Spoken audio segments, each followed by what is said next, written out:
Hello, my name is Kumar Varun, and welcome to another episode of Random Musings. My guest today is one of India's finest comedians, and most importantly, my comedy partner, Rahul Subramanian. Hi, Hi, Varun. Rahul. Hi, Rahul.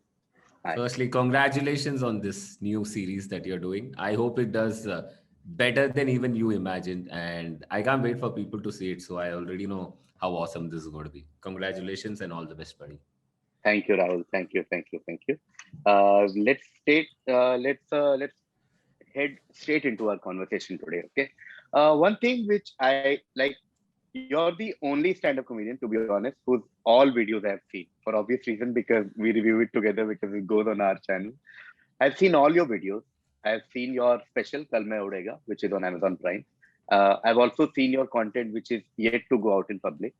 The one recurring theme that I've noticed in all your videos and all the content that you do on stage is that you always say that your comedy does not have any message. Okay, Hmm. it's a comedy without message, and it's a topic that I really want to explore with you because in the history of art form, not just comedy, there is always a feeling amongst many people that art should have some message. Okay, every artist who paints or makes a movie or makes a play or does comedy should have some sort of a message about it.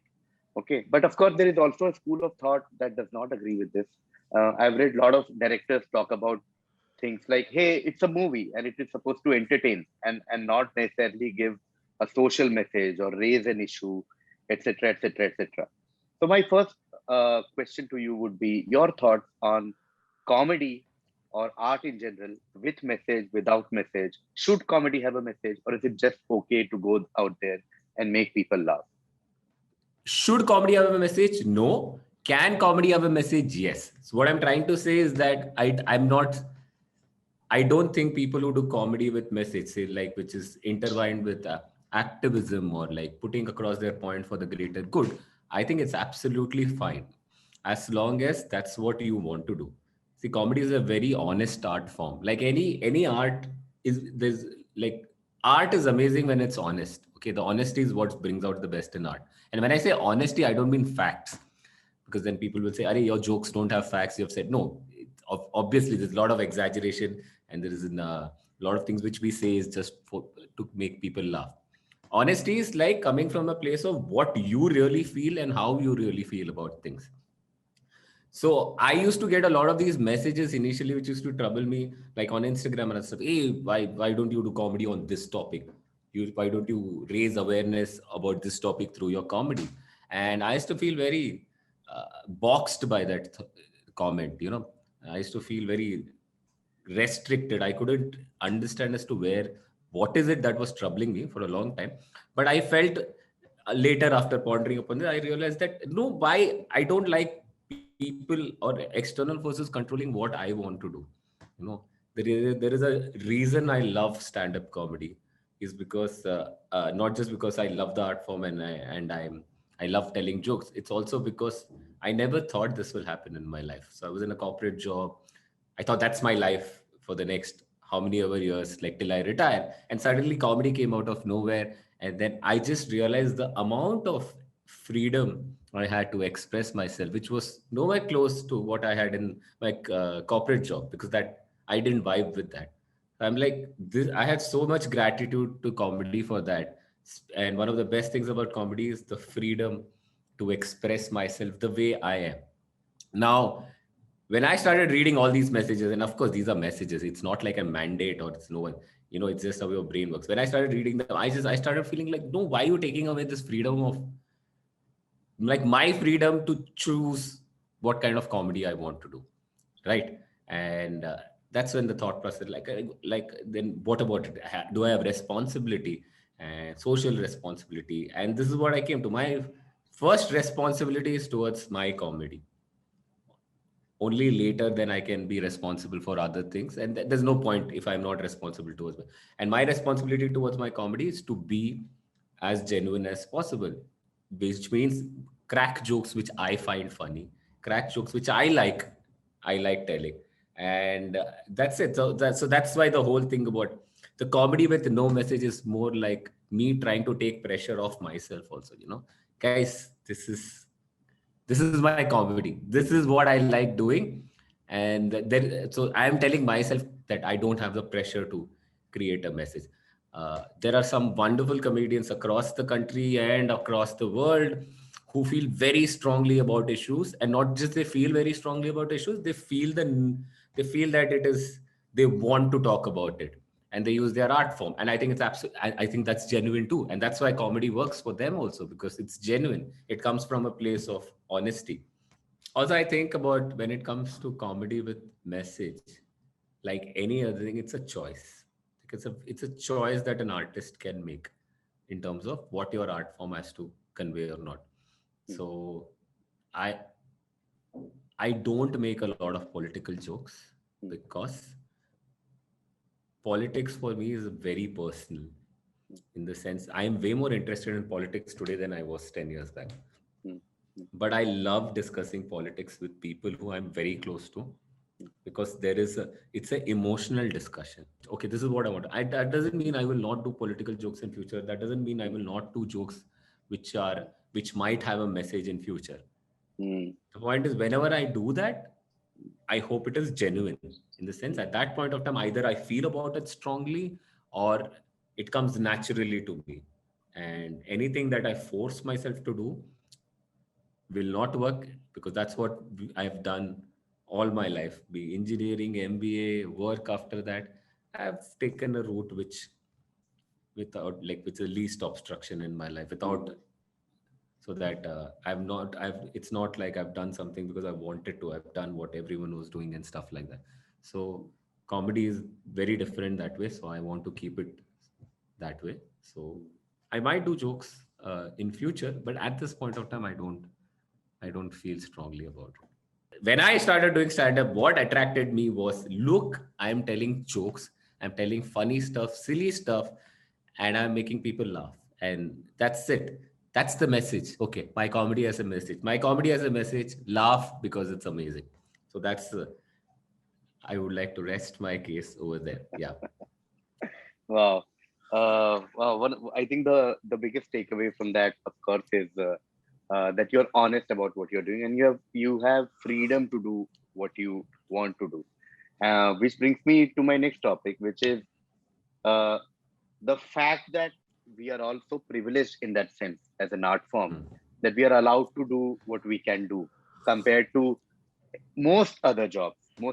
that we were part of, where most of your work life and whatever you did from waking up to going to sleep in the night was more or less defined by what others wanted out of you, compared to this life where you are at your own and you decide what to speak, how much to speak, what to do, how much to Right. do.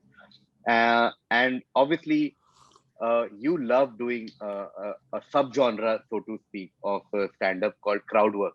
Okay, we've all seen your crowd work video on Random Cinema, and it is quite popular. It is I would believe it's one of the first crowd work videos that came out from the Indian comedy circuit, and then of course there were other videos as well.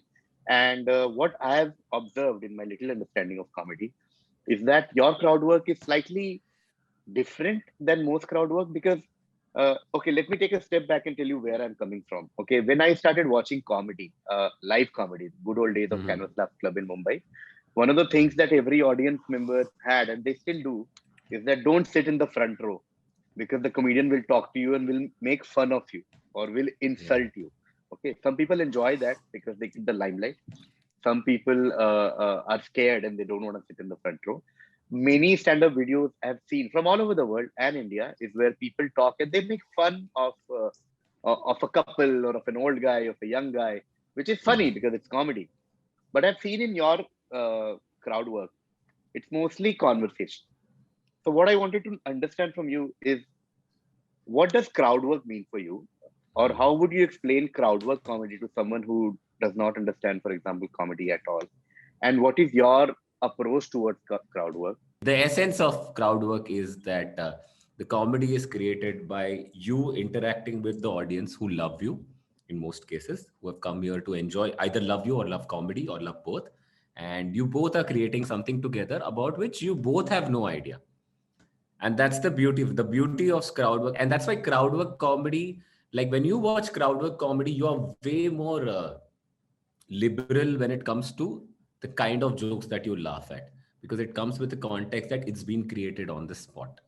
It's been created on the spot with the help of an audience member, right? So it is co-creation of comedy, which I think is beautiful, because otherwise stand-up comedy is more like a one-way dialogue. It's a one-way dialogue. I'm on stage, I'm telling jokes that I've prepared.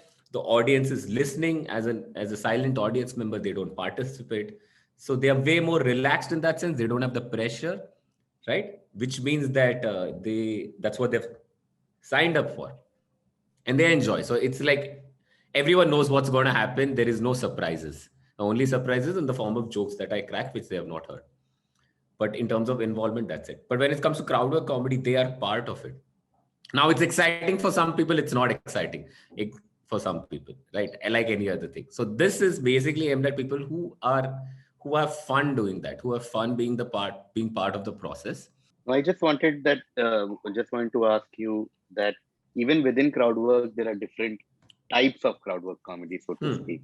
It is one where you know where I'm going with this. So, is there a particular type of crowd work that you enjoy, a particular type of crowd work that you represent, or there's nothing, everything is the same? So basically, there is no harm in doing any type of crowd work. The idea is that your audience already comes, they know what to expect. So the audience they have already signed up for it. So if I'm going for a Jimmy Carr crowd work special, I know there's going to be a lot of insults and it's going to be hilarious. And that's what I've signed up for. And there is a consent between us that, hey, I am okay with the kind of comedy you do. And it's like, okay, this is what you're going to get. This is what you signed up for. So that's not me in person. So if I am, the moment I try that, unless I do it ironically, which can be super funny thinking about it, but it can't be my natural response.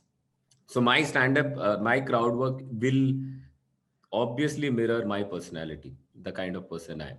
So I don't think so I'm doing anything different. In fact, I think I'm doing what every person who does crowd work does, is to try to bring out their own self, which is unfortunately not a choice in crowd work like it is in stand-up, because you prepare. In crowd work, you tend to be yourself, because when put under pressure, the best response, the responses that you give will be the ones which is closest to you, because that's your mind will go to that, right? It is what it will access. So I have a few rules. One is that I will not offend or insult anyone. That's my first rule. So I keep trying. So the moment I have something really funny to say and I feel, oh my God, this might just make them feel bad, I hold myself back. It's a spontaneous thing. I will not make fun of accents as much, unless it's a slip of tongue or something, which then it becomes funny. You're right. So I'll not make a fun of someone's accent in the sense that someone's English, actually, because a lot of my stand-up is also English. So I will not make fun of pronunciations and stuff like that. Again, there is a punching up funda over there. So if an American comes and speaks something, then it's okay for me to make fun of that. You know what I mean, right? So that is something. Third thing, and which is the most important thing, which I try, is like, once I finish talking to someone, I want to be sure that that person is laughing and had a good time. Like, it's very important for me that once that conversation is over, so at any point of time during the conversation, if I felt like there are things that I've said, like he felt a little embarrassed or she felt a little embarrassed, I try to ensure that by the time we end it, that person is in a happy place. That person feels like, you know what, I'm part of it. So that's one very big thing for me, very important thing for me.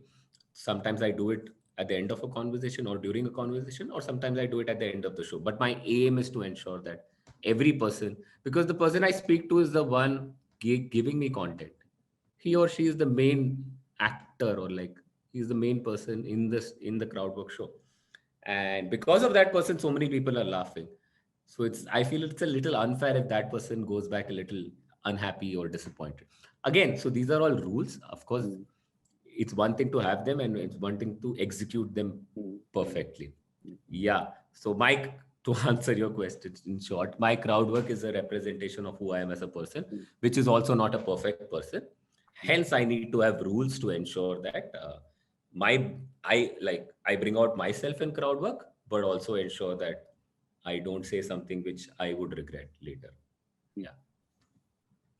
Rahul, if I mean, listening to you talk about comedy without a message and crowd work, and listening to you otherwise as well, the one common thread that I find is the fact that you're doing, which is, like you said, it's a true representation of who you are. So you're basically bringing yourself to stage, and you're not necessarily trying to buckle under what the audience expects from you, or what your peers expect from you, or what anyone else Hmm. expects from you, which quite obviously, and I can't help but talk about it, brings me to your career before you started stand up, because obviously there's a Ah. huge difference between that life and this life.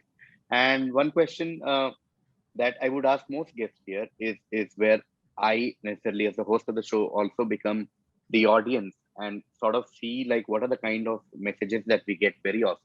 And one of the Hmm. messages that you and me and most of the comedians who had a corporate job and who transitioned to comedy always get from audiences comprising majorly of people who are still working in office and they want to do something else, not necessarily comedy. They might just want to become a musician or a writer or anything. So my next question is on this topic of something that people call following passion. Okay. Hmm. Hmm. Which is a very oft used word, but we understand that it's not that easy. There are many, Yeah. many, many levels of how of what following passion means, and also earning money out of it, and like earning a steady income and fulfilling your family responsibilities, etc., are also huge factors in what you decide in life. The reason I'm asking you now is that it's been around 5 years since you quit your corporate job, and you did work for more than 5 years. You worked, I mean, you worked in an agency after you finished your engineering, and then you worked for an Indian MNC where you worked for different departments, different cities. So you had considerable corporate experience before you decided to quit. I'm sure when you were quitting your job, you had some plans, or maybe no plans, but there was some sort of a vision for future. So when you look Hmm. back to that vision of the goals that you might have set, and when you look at yourself today, how do you feel? And also this whole thing about following passion, quitting job, Yeah. what would you say to someone who wants to know these things, who keeps asking these things from you, me, and other people? Yeah. Hmm. This is a very difficult one because and I'll tell you why answering this question, especially the second part, is difficult. Is because Varun, we have done something in our life, right? And this goes to anyone. That person has done something in their life. That is not the only way to do those things. Definitely not. In fact, there are million ways to do the same thing, right? And whether that thing works for you or not, it depends on so many things. It depends on the kind of person you are, the kind of circumstances that you are in, and what your priorities are. There are like these three things which define.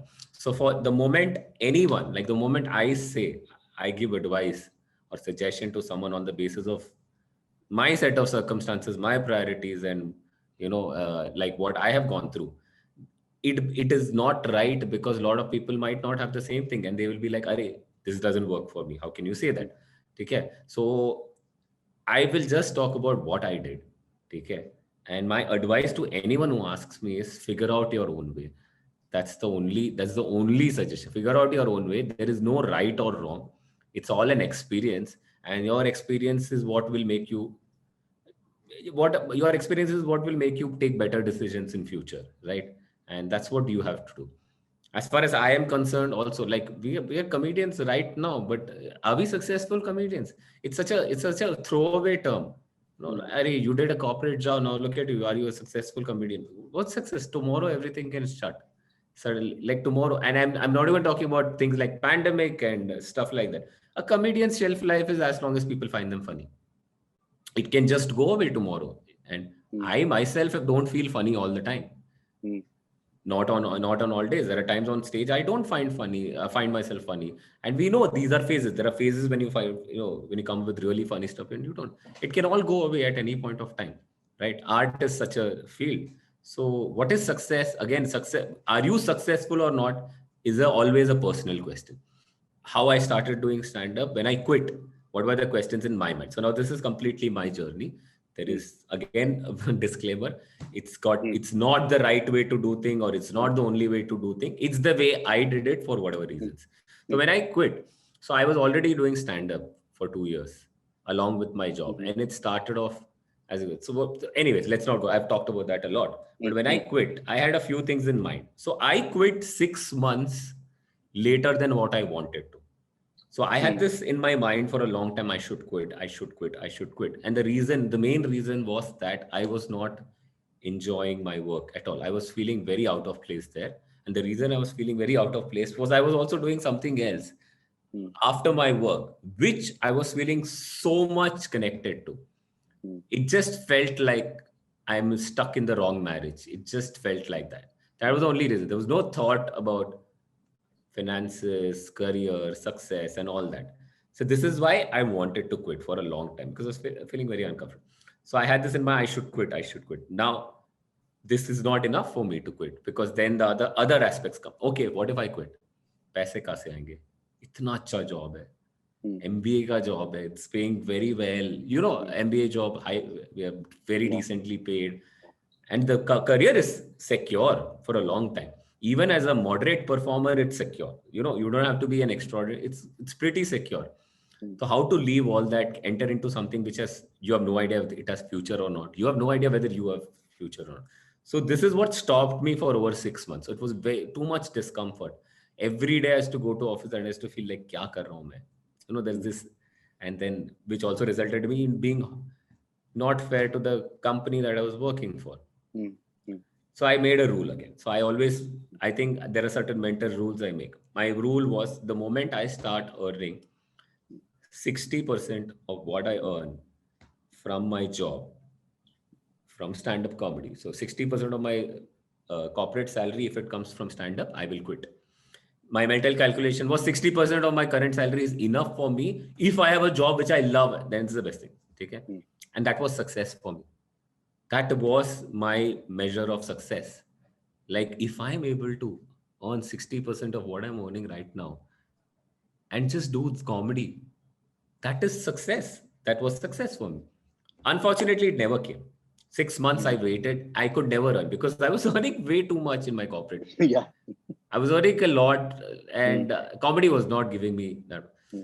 And that's when it happened. So it reached a breaking point. I was like, you know what? I know I made a 60% rule, but I can't sit here any longer. Like, I can't just come to this place any longer. I can't sit here. I can't look at my colleagues and my boss filled with so much guilt about not contributing as much I can. So that's when I forced myself, and I still remember the conversation. Now, I am not a very brave person. Okay? So I have a lot of, and guilt is a very common, one of my favorite things to feel is guilty. So it comes very naturally to me. So how do I do it? No, I know I have to do this, but I can't do it. I can't just go and give up because like, कैसे छोड़ रहे job secure है. हाँ ठीक है, रख अपना guilt अपने पास secure है. So what I did was, one day I just decided that I will do it. And the way it was like, I told I can't think about it. The moment I think about it, I will not. So I just did this. I did an improv scene. Basically in my head, it was an improv scene. I just walk in, I'm playing a character who wants to quit. That's it. So I just walked in without thinking. I walked in, I sat, and before I could think, I said, "Boss, I want to resign. I can't do this. I have to do stand-up." I said it. And the moment I said it, it's out. I can't do anything about it. I put it, I like, oh shit. Now I can't be like, sorry, boss. It's a mistake. So wo ho gaya. And the moment I said it, and then you're in character. Okay? The moment I said, and they're like, oh, are you sure? Have you thought about it? Yes, I have thought about it. Yeah, now I've said it and I've thought about it. Now there's no going back. So that's how it happened. And then I felt, I don't know, I didn't even think anything. I just felt so free. The moment till that time I was dreading how I'll feel once I make that call, once I tell it to my boss. But the moment I said it, I felt very free. And I think that's what is most important. You have to figure out your life in such a way that you feel free and you feel in a place where you don't feel restricted and you can express yourself freely. And if that means for a Varun is to be in a corporate job and follow his or her hobby afterwards, it's great. If that is for someone else to just be in the corporate job and enjoy the corporate job, it's great, because some people love corporate job because they are made for marketing, finance. So that works for you. So I think you need to figure that out. And I'm sure there is no correct way, because once I quit also, I was not earning 60% wo jo target tha. That I achieved only, I think, 6 months after I quit. Mm. At that point, that was success for me. That felt like success. I was like, this is. And then later, a lot of things happened. Then special happened and stuff. That doesn't feel like because once you move up, you have new set of expectations now, right? So you have to define what is success for you. Right now, I don't feel success or failure. I Mm. feel Mm. happy. But if I look back from the time, from that day when I went to my boss's cabin and told him I want to resign, if I look back from there, I feel I've overachieved. Not because not because I have done so many shows or videos and brand work and all that. I Mm. feel I've overachieved because I would have been happy just earning 60% of my salary and doing this for life. Mm. I'm doing better than that. I'm just happy that for so many years it has continued. I don't know how long it will continue, but I have already overachieved. So every passing day of me being in this industry is bonus for me.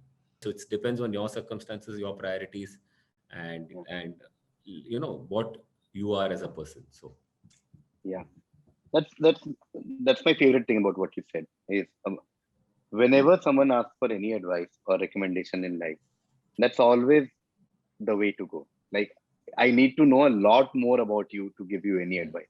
Ranging from simple things like when someone comes to us and says, "Hey, recommend me a movie now," and you're like, "Hey, 1 second. I need to understand what are the kind of movies that you watch and what is your mood right now. What kind of movie do you want to watch?" There hmm, are so many things for a simple decision, like which movie to watch or which book to read. Uh, if a friend of yours, say, comes to Bombay, or imagine a stranger coming to Bombay and says, "Hey, Rahul, I want to eat somewhere. Recommend." yeah, How do you recommend? correct. Because your favorite restaurant can be a pure South Indian restaurant, and that person is, I don't know, Chinese, who does not enjoy Indian cuisine or who does not enjoy Hmm. vegetarian food. You need to know a lot of things just to recommend a restaurant. Yeah, And here we are talking about changing the course of your life. And each one of us has different family issues, different family responsibilities, different financial status, different educational background. Believe it or not, for people like you and I who actually touchwood went to grade B schools, we always have this in the back of our mind that, hey, even if this yeah. doesn't work, I'm still a graduate from IMT Ghaziabad or from Hmm. FMS Delhi or I am Ahmedabad, whatever. So obviously, two people cannot be compared, and everyone has to find their own journey. But the only good thing is that when someone listens to your journey, maybe it inspires them to sort of at least think about and see that if this person has done it, then why not me?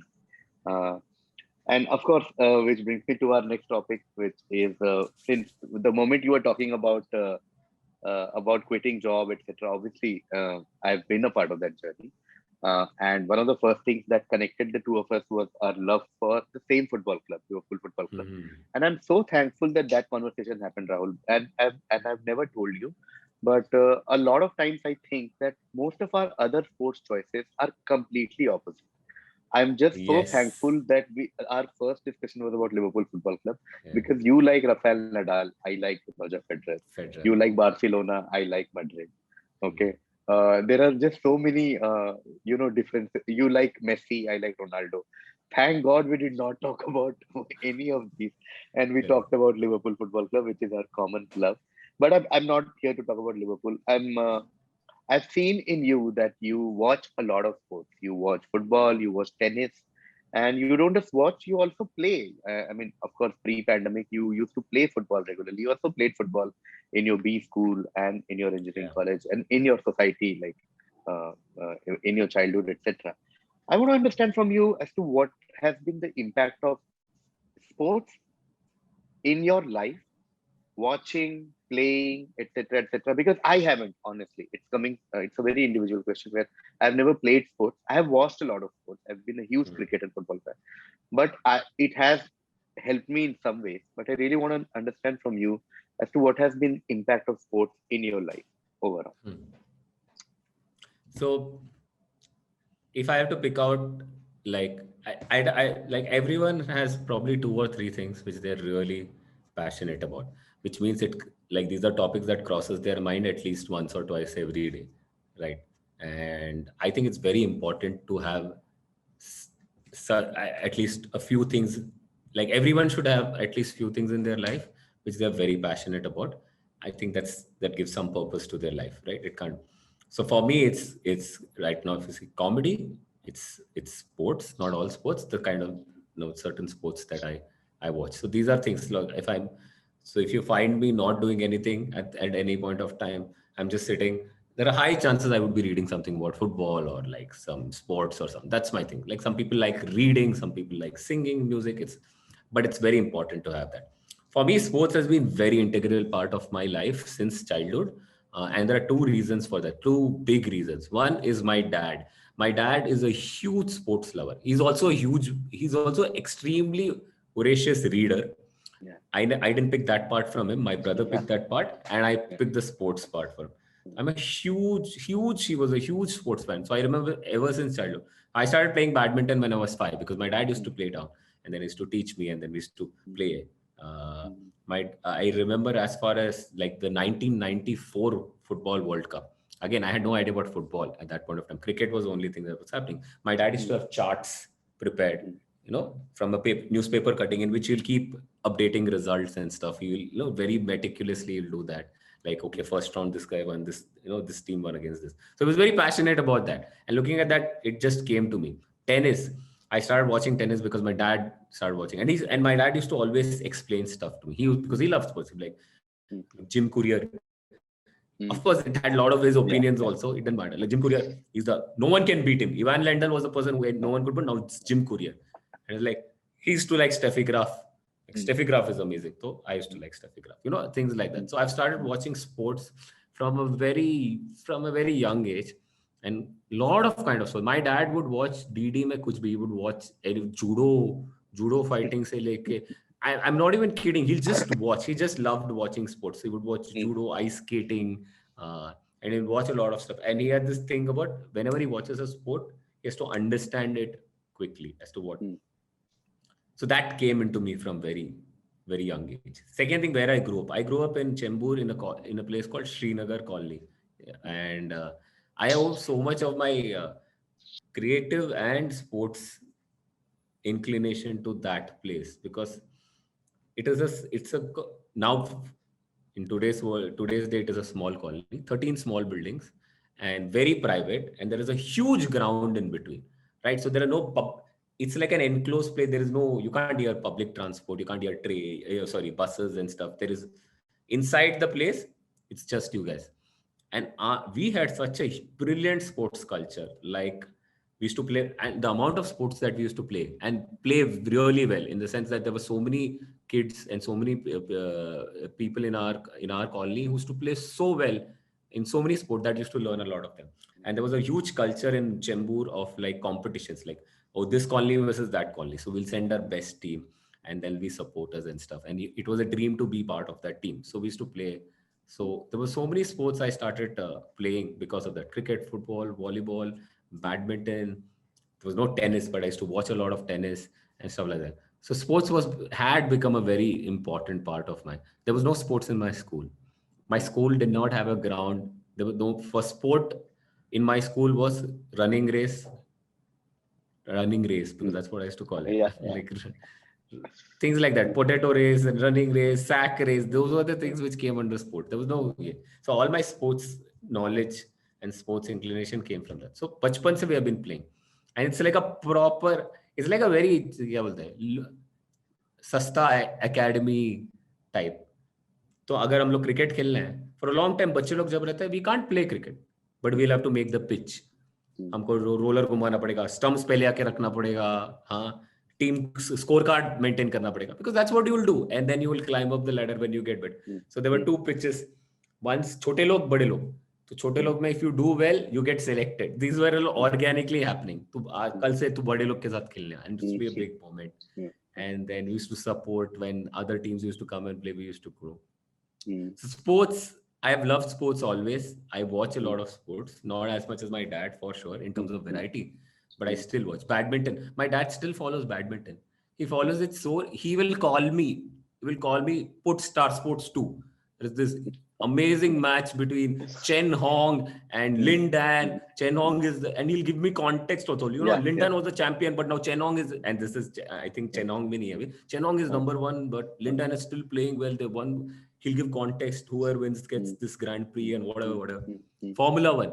I started mm, watching. So many sport I used to watch. mm, The watching part was with my dad. mm, Like mm, all the best moments. I'll tell you one moment which I remember mm, mm, was this one of these days. My dad slept early for he must whatever reason. Champions League last round match 2005 Olympiacos.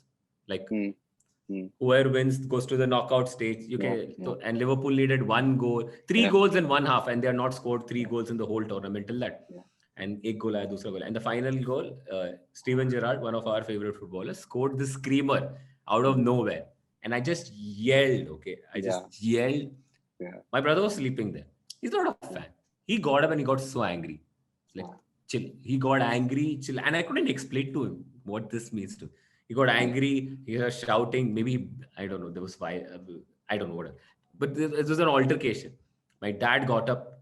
My dad got up and क्या हुआ? And my brother like मैं सो रहा था ये चिल्लाया. Like what is this, Rahul?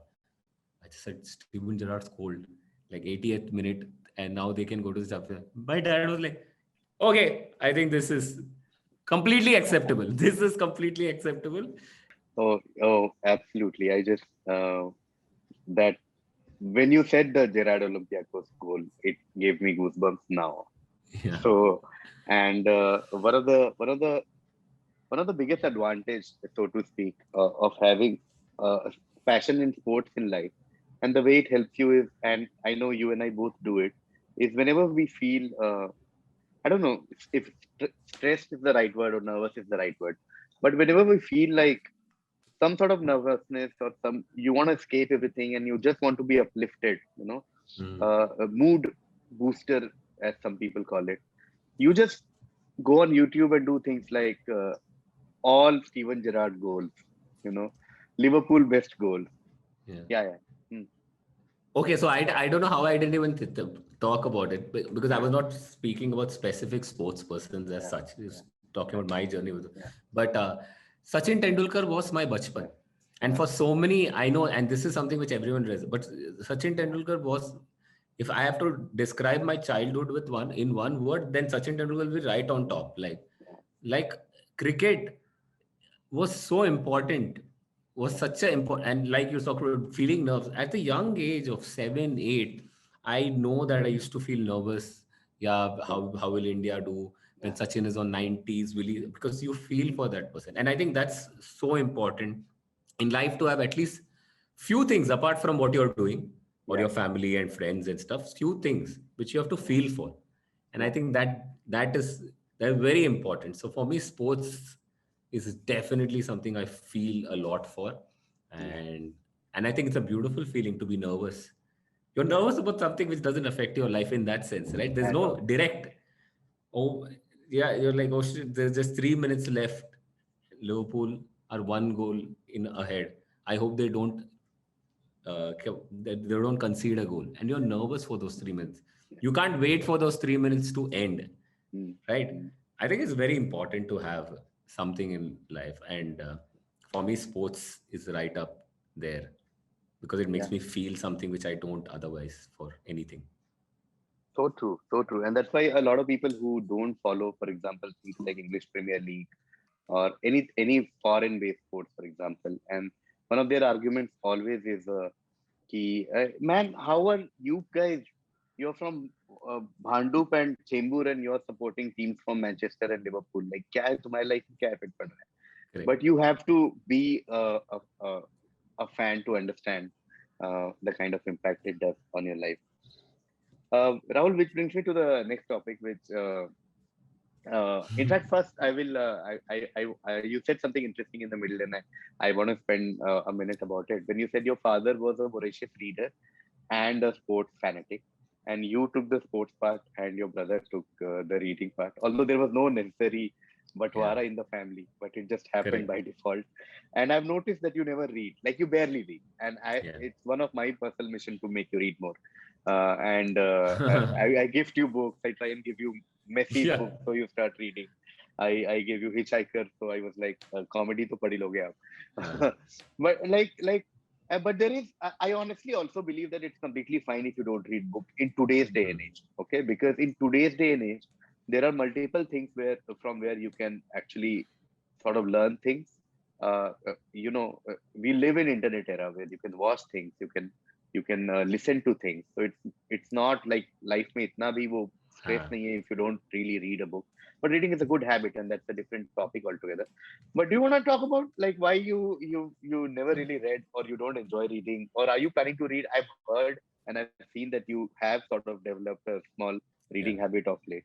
So when I was young, Mm, I did start reading, right? Because it was a very natural thing. I see my brother reading, I see my dad reading. They used to discuss books and stuff. And my dad used to say, "This book is aisa, ye wo," and give like context and stuff. So I used to pick it up. So I remember growing up, I like very much when my Tinkle, Chacha Chaudhary, I used to mm, love them. So every time I'm on a train, they have to buy me one from the latest one. I will read that. Gokulam was a magazine kind of thing which I used to read because my brother used to get it and I used to read it. Then I started reading Hardy Boys because my brother started reading, and I loved Hardy Boys. Now these are like it's so long time. I love reading Frank and Joe Hardy, right? I loved reading about them. mm, Uh, so there was also a time, and I remember this around when I was 10, 11, something of that sort. One of my favorite things to do was finish dinner as soon as possible and then just run to the bedroom with a book like a Hardy Boys or something, read, and then fall off sleeping without even knowing while I'm reading. Like just close the door, it's just me and my book. So I loved that a lot. I remember this feeling. Uh, Harry Potter came. So I was still reading a lot till this. I've read a lot of books in that time. I read mm, mm, Harry Potter, though I was like any other kid, I was into it. Like I would mm, stay up the whole night just to finish the books. Can't wait for the next book. Go to shop, mm, crossword, sit.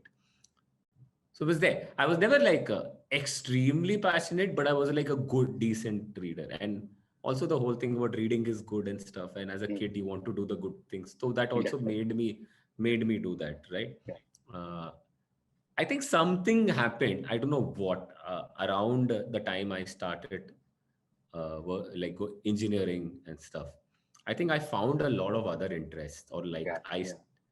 which fortunately or unfortunately took precedence. And then I think things happened, and then I found it difficult to read. Since the time mobile phones started, my attention span has become so less that Mm, every now and then when I try to get back to reading, I find it difficult to stay concentrated, find it difficult to go beyond a few pages, and then I will give up. mm.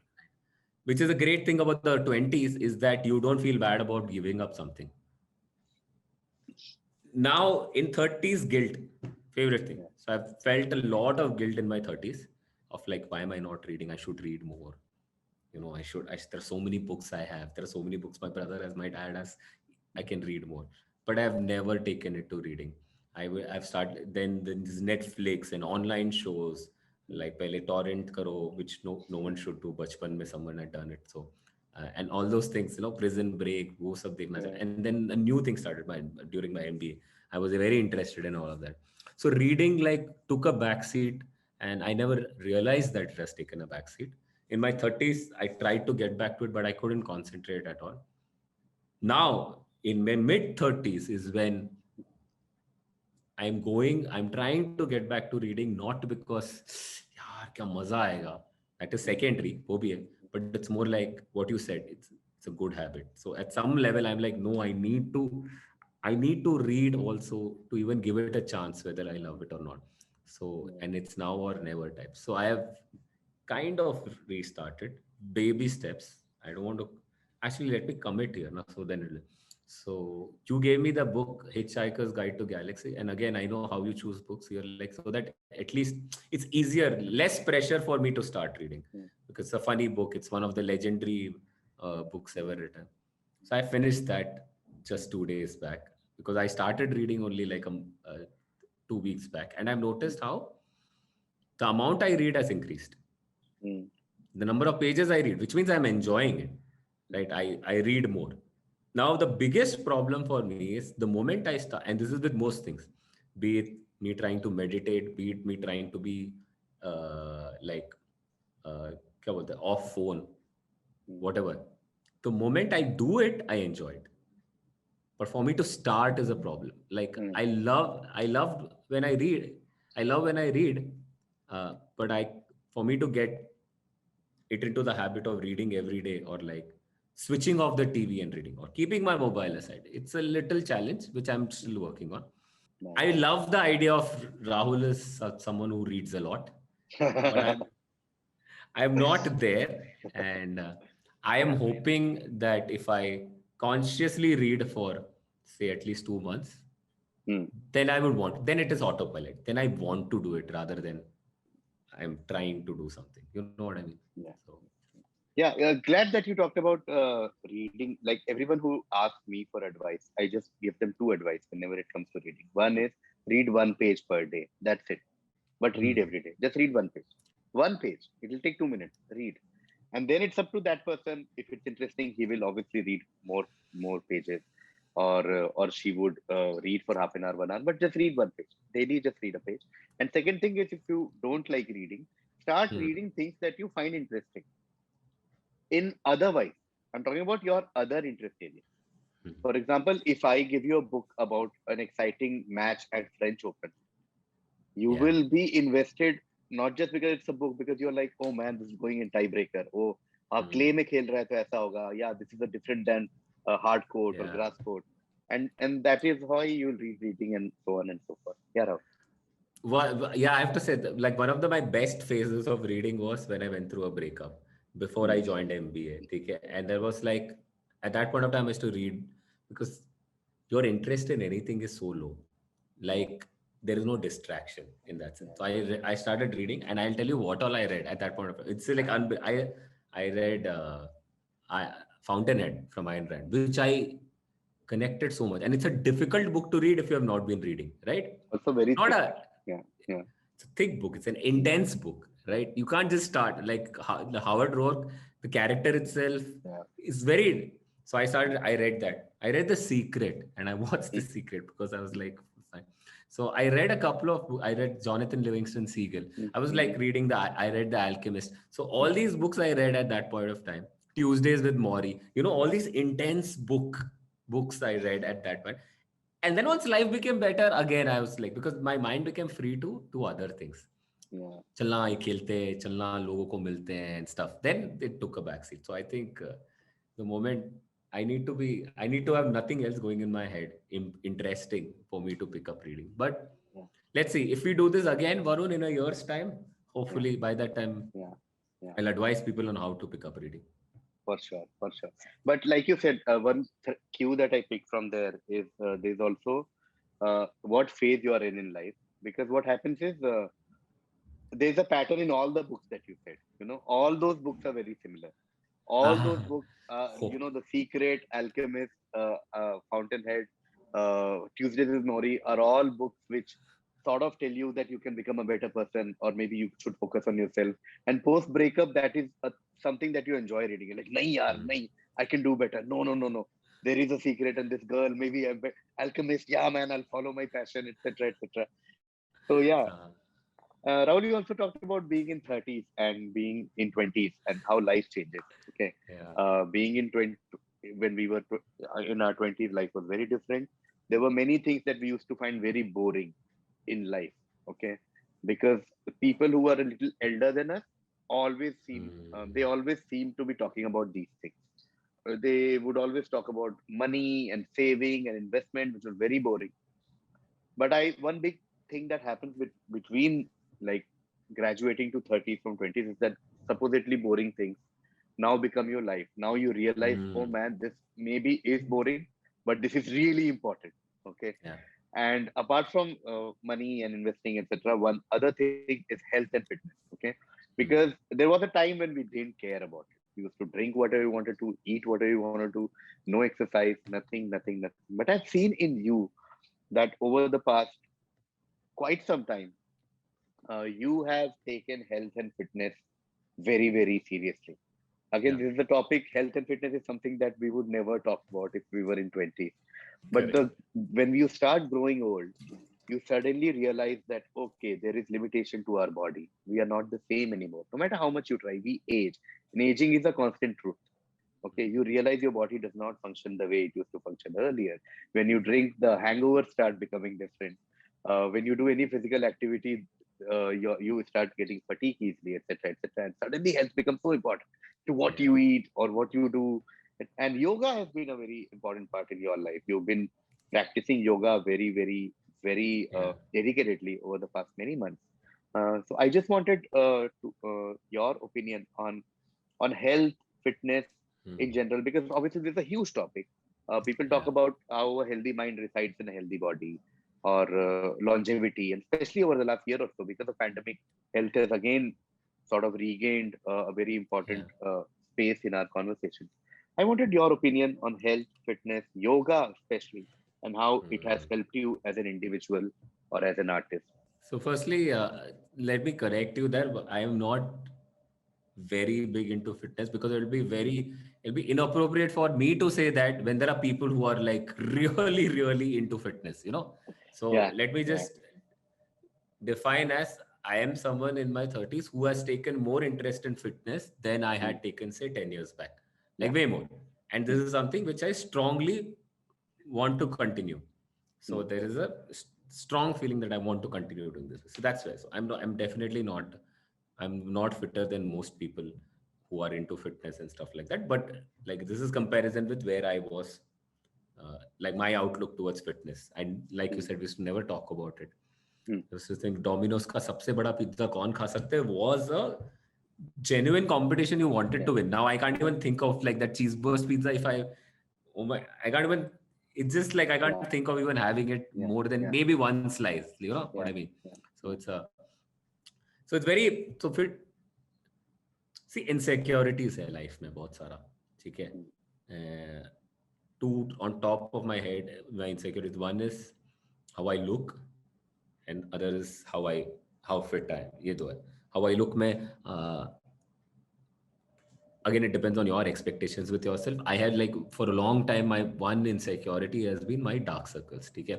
And I mm, always, it's something which looks much worse in on camera than it actually is, okay? mm, So that's why, and as a, when I put photos on Instagram and stuff, people used to comment saying sota kyun nahi hai, drugs le raha hai, ye wo, which used to hurt me a lot because I was like nay, no, I used to feel bad about it, okay? But I also used to, the moment I feel bad about it, I will also tell myself ki matlab, like a third person's perspective, it's okay. It doesn't, people commenting on your look shouldn't bother you so much, you know. You will mm, rationalize all that. And you also like I've, but personally I've taken that seriously. I have gone to the dermat like a few years back. The mm, dermat was like, and like there's nothing wrong. You have like slightly deeper eyes, so it looks worse in camera. Plus, you have dark circles, which is very normal. There's nothing like your sleep cycle is, because I sleep a lot and stuff. I have mm, all those things. Like yeah, there's nothing to worry about, and it is there. मतलब क्या problem है तो? So mm, which took, you know, so that is one thing which is like still mm, affects me a little how I look, but I'm more or less very happy with how mm, I look and mm, everything, you know. mm, Second thing is fitness. It's a very personal thing. Uh, I remember how much I used to play, how much. Like mm, I could go and I could play from the morning till night, just come back for food and just go back and play whatever sport. That is how I was. I enjoyed, and injuries never bothered me. I used to get injured, ठीक हो जाता था बचपन में, ठीक है. mm, It all changed like around 5 years back when I was playing football after a long time. And after a long time, 2 साल into my job tha and stuff, I was not playing. And someone started playing in turf. I went to play. I played and then I injured. I twisted my ankle. Okay, mm, really bad. So I felt I couldn't walk, stuff like that. Went to the doctor, got myself bandaged and stuff. Now I know an ankle twist takes a week mm, maximum, and you're back to normal. एक हफ्ता हो गया, 2 हफ्ता हो गया, 3 हफ्ता हो गया, it's still not all right. mm, I went to the doctor again. Doctor checked, X-ray किया, बोला everything is fine, don't worry. I was like, is it a ligament tear? Like no, कुछ ligament tear सब नहीं है, it's normal, ठीक हो जाएगा. एक और महीना ठीक नहीं हुआ, वो वापस गया, मतलब was getting better but ठीक नहीं हुआ. And I remember what doctor said. Doctor said, Rahul, you're not 22 anymore. Yeah. I was like, but एक हफ्ते में नहीं, you're getting older, so healing will take more time. In fact, it will keep on taking more time in future. Mm. And that was such a shock for me. Like it came out of nowhere because you feel 20s forever. Yeah. अंदर से तो तुम 20 ही हो ना, तुम है नहीं 20. Yeah. And that's the first time like I was like, freak, I am Yeah. not 20 anymore. Yeah. And that was a big jolt for me. And then I was like, what can I do to ensure that at least you know it doesn't become worse in future? It's like to keep exercising, you have to be in the habit of, and that's the only thing. And still age does play a role. So that hit me hard. And that's when like mentally I think that something changed. I have to do something regarding exercise and fitness. I don't want to do gym. I don't want to be muscular and stuff. I don't want to look good. I'm happy with the way I look. My looks ka problem is the dark circle, which also mentally I'm sorted. But I want to be fit. I don't want to be unfit. So that's when I started running. SA in my building I used to run. Start playing football again, doing warm up and stuff like that. ठीक है, तो ये चल रहा था काफी time तक, which became a part of me. Then the pandemic happened, everything stopped and stuff. Then I was considering doing yoga for a while because my flexibility is something which I really am again conscious about. I want to be way more flexible than I am. And I'm telling you, Varun, it's so amazing. It's not that I'm doing great in yoga. It's not that I can do stuff which I could never do. There are few stuff I can do which these small wins help. But my favorite part about yoga is the moment I finish yoga, the feeling that I have is unexplainable. Because for 1 hour, पूरा दिन phone में रहते हैं, laptop में रहते हैं, कुछ ना कुछ, your mind is not there at all. And then suddenly you finish yoga, your mind is calm. You don't want to go back to your phone. You don't feel like going back to your phone at all. You don't want to read the WhatsApp message. You don't want to see who has called. You just want to feel calm. Your body feels great because yoga is so much about breathing, stretching. It makes you feel amazing. So that's what I've started loving about yoga. That yoga does not demand you to be flexible or demand you to be better than others. Yoga is just about you getting better at what you are today. So your progress is always from what you were to what you are now, which is, I think, is the best thing. So you feel happy. Like my trainer might look at me and she might feel like, I don't know, I mean, she might just feel, यार ये तो इतना कुछ बड़ा काम नहीं किया है, but I will still feel happy about it, right? She doesn't. She's very encouraging that way. But this is what she also says. Like it's your journey. It's like anything. So you have to enjoy your journey. And yoga gives you this small wins, the lottery.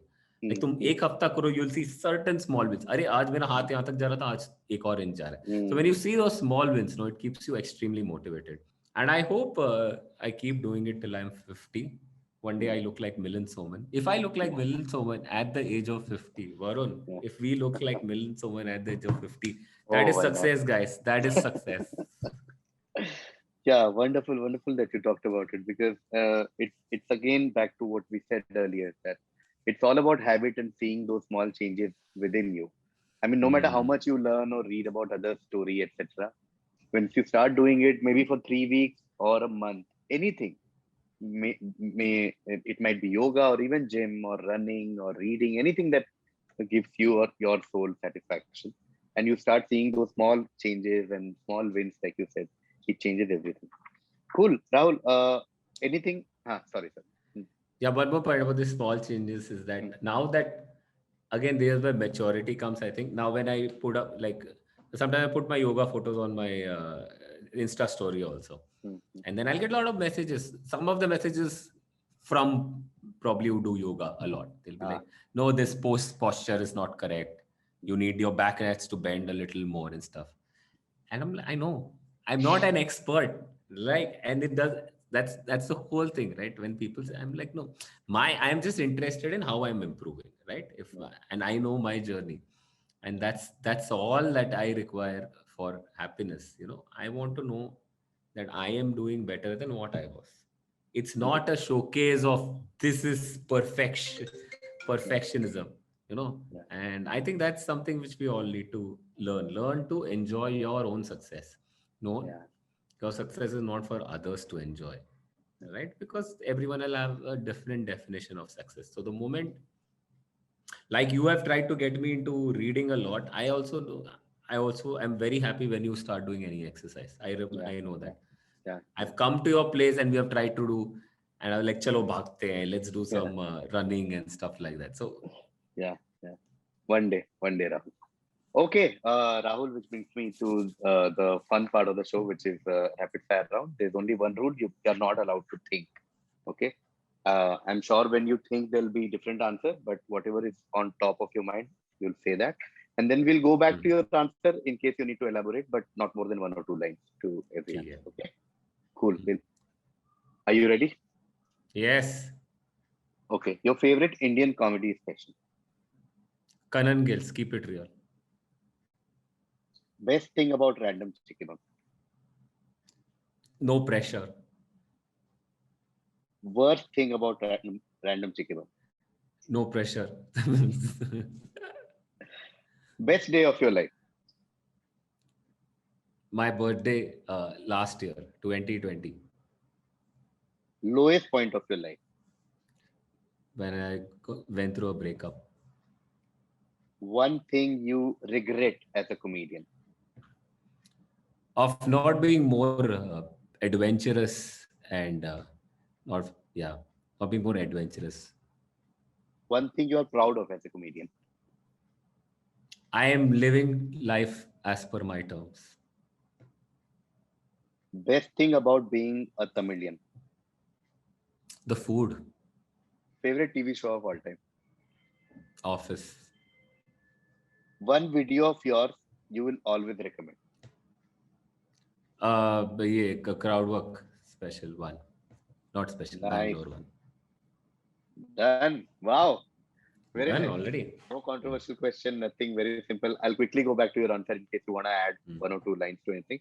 According to you, your favorite Indian comedy special is Kanan Gill's Keep It Real on Amazon. Yeah, yeah, Best thing and worst thing, both about Random Chicky Bum is no pressure. yeah. That's true. Yeah. Because Would you mind? I think the best thing is no pressure, because it all comes back to the whole thing of you having freedom, and there is nothing better than freedom. There's no better feeling than having freedom.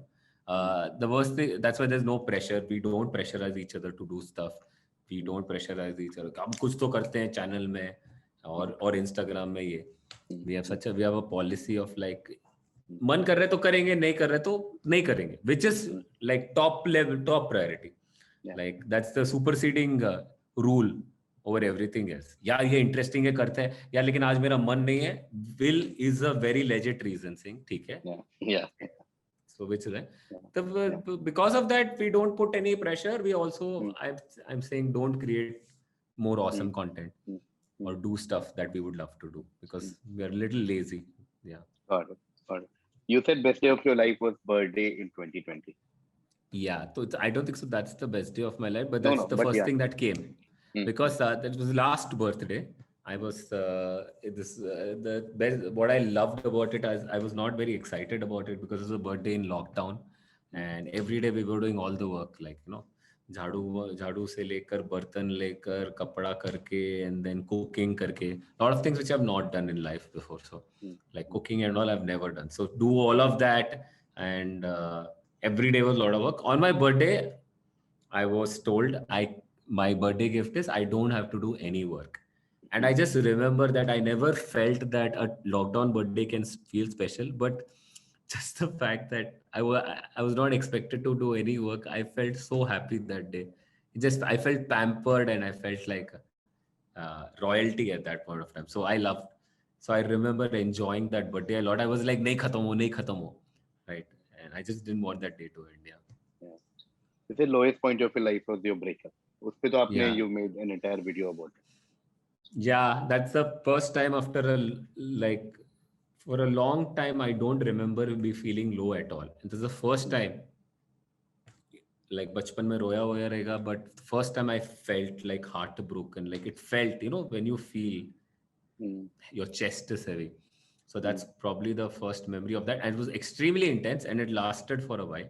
So I was very affected by it, which is also great because I started feeling again. No, it's a good thing in the sense that to feel when you especially when you come out of it, you move on, you think back about it, you're like, wow, yeah, I used to feel things. Yeah, it felt nice. So I think it's a good thing. It should happen to everyone. It's a life lesson. But yeah, that was my low. I remember being extremely low. Like I can go back to that feeling. That's how strong it was. I can think and I can go back. One thing you regret as a comedian is you not being adventurous enough. Yeah, so it's kind of linked to our no pressure thing. I think the policy is not to create stuff or not to make jokes, force yourself to do what you like, which also means I'm not like if you look at Bo Burnham ka special right now, you'll be like, damn, this guy अलग है ना, like क्या talent है, क्या वो सब तो है, talent है, funny है, everything, but look at the amount of risk he has taken, like how adventurous he is. I'm not very risky because at some level, the moment I start doing that, I will lose out on a bit of no pressure and stuff like so that I think so. But I feel that I should be more adventurous, should try new stuff, and yeah, which I'm not at this point.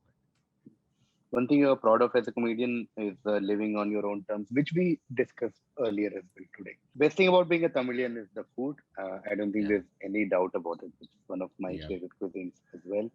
One of your favorite TV show of all time is The Office, which is something that. So I was telling The Office, and I was thinking Friends, and I was like, yaar, ye kaisa hai, and it is then. Although I don't like watching funny stuff, but these are two funny programs I really love. These are the two. Yeah. Maybe that's a conversation for a different day because both you and I don't really enjoy watching sitcoms anymore. We would rather watch a Fauda or a Viking than watch. Also, off late, I've seen so many new shows now, Varun. Off late, that कि मुझे एक भी show का नाम नहीं याद आ रहा था. I was like, अभी क्या दिख रहा था? तो Broadchurch याद नहीं आ रहा था, but face याद आ रहा था, जगह याद आ रहा था, and stuff like that. One video of yours which you will always recommend to everyone is the crowd work video, which we also sort of talked about today, right? Yeah. Wow, that's it. It was great, Rahul. There's no hamper or anything for your rapid fire, but there are no controversial questions also in rapid fire. Thank you, Rahul. Thank you so much for being a part of this show. Thank you so much. Anyone who is listening to this on an audio platform, you can also listen to this and watch it on Random Chickibum on YouTube. Please do subscribe to Random Chickibum. And please watch Rahul Subramanian's special Kal Mein Udega on Amazon Prime if you're one of those very few people who haven't seen this yet. And please like, share, subscribe, and share it with your friends. Thank you. We'll see you again.